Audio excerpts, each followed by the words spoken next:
Taarifa kwa umma. Waraka feki uliosambazwa kwenye mitandao ya kijamii.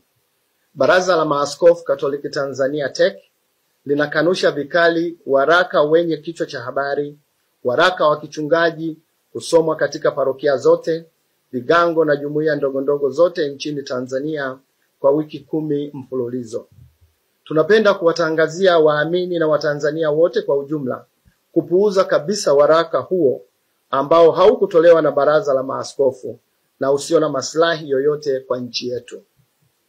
Aidha, Baraza la Maaskofu Katoliki Tanzania linawataka waamini wote na wote wenye mapenzi mema kutojihusisha na vitendo vyovyote vile ambavyo vyaweza kusababisha uvunjifu wa amani na upendo katika nchi yetu. Imetolewa na Baraza la Maaskofu Katoliki Tanzania. Tumsifu Yesu Kristo.